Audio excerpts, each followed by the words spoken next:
This is a revision video for P6A, Resistance, Voltage and Current, non-ohmic conductors.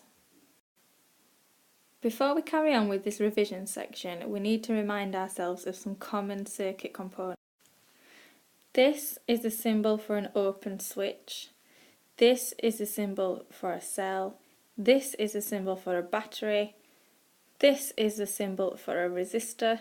This is the symbol for a variable resistor or a rheostat.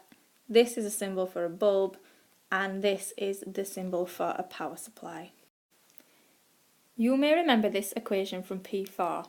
It's Ohm's law, V equals IR, or the voltage equals current times resistance. Remember then that voltage is measured in volts, current is measured in amps, and resistance is measured in ohms.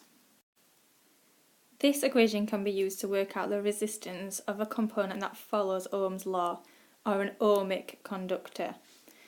If we look at the example, we can see that if we want to work out resistance, then we need to do voltage divided by the current. Our resistance equals V divided by I. If the voltage is 8 and the current is 2.5, then the resistance is equal to 3.2 ohms. In your exam, you will be required to use the equation resistance equals voltage divided by current. But when you are doing this, you must remember that the current is in amps and the voltage is in volts. Sometimes you will be given milliamps to work in, and you need to be comfortable in converting those values. What I'd like you to do now is stop the video and try to work through the examples. Okay, so for the first one, you should have got that the resistance is 2 ohms. And for the second one, you should have got the resistance is 120 ohms. And for the last one, you should have remembered that 2 milliamps is equal to 0.002 amps, and this should give you a resistance of 1,500 ohms, or 1.5 kilo ohms. This graph shows us the voltage current for 3 different resistors. You can see that they all have the same voltage of 12 volts, but resistor C has got the lowest current for that particular voltage, and therefore it's got the highest resistance of the 3 resistors.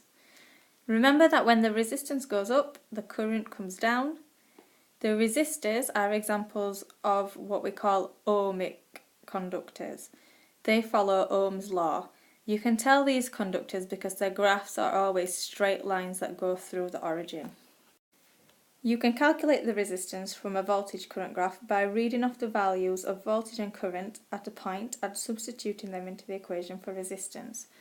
Stop the video and see if you can do this from this graph. In P4, we learnt that resistance is the opposition to the flow of charge, but we didn't go into detail why. Well, the current in a wire conductor is a flow of free electrons that carry charge. These electrons collide with the other atoms in the conductor. This makes the flow of charge more difficult, and this is what we call the resistance of the conductor. When there are fewer collisions with atoms, there's a lower resistance, and the electrons can flow more easily through the conductor. The current is higher. When there are more collisions, or higher resistance, it is more difficult for the electrons to flow, and the current is lower. Here we can see the metal atoms within the metal wire. The purple circles are representing our free electrons, which are able to flow around the circuit and carry the current. When these electrons collide with an atom, it makes their path through the wire more difficult. Therefore, this is what causes the higher resistance. If there are less collisions through the wire, it makes the electron's path more easy, and therefore there is less resistance, or the wire has a lower resistance. One factor that can affect the resistance of a wire is the temperature. it's important to remember that the atoms in the conductor are all vibrating. When the electrons moving through the conductor collide with the atoms, some energy is transferred to those atoms. This makes the atoms vibrate even more, and therefore the number of collisions increases. So the more the atoms vibrate, the more collisions there are with the electrons that are trying to flow through. This means that the resistance increases, and it becomes more difficult for electrons to move through the metal. The increased vibration of atoms also means that the temperature of the conductor increases.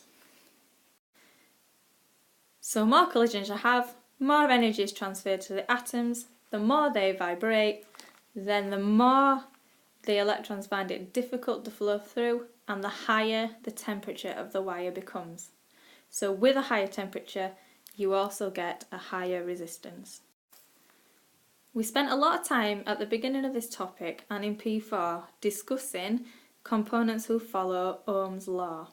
We're now going to talk about conductors whose resistance can change, or non-ohmic conductors. A bulb, for example, has got a thin coil of wire that's usually made of a metal with a high melting point, such as tungsten. When a current flows through the wire, it glows brightly and becomes hot. If you remember the diagram we saw before, you should know that as the temperature increases, therefore there are more collisions, and so the resistance increases. If you were to plot a graph of current against voltage for the bulb, you find it's not a straight line, like the components that follow Ohm's law. It's a curve. This means that this is a non-ohmic device. The graph is not a straight line. This shows that the resistance is not constant. As the current increases, the resistance also increases. When the voltage increases, this means the electrons are carrying more energy. So when they collide with the atoms, they transfer more energy, making the atoms vibrate even more. The greater vibration of the atoms means the temperature and the resistance increase. So as the voltage goes up, so does the resistance. The current still increases for a while, but not as much as at the lower voltages.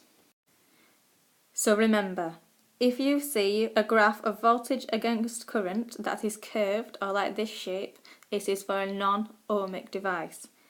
If you see a graph of voltage against current that gives you a nice straight line through the origin, then that component will follow Ohm's law, and you can use V equals IR to calculate the values for that device. Okay, so that brings an end to this session on resistance, voltage and current, and non-ohmic conductors.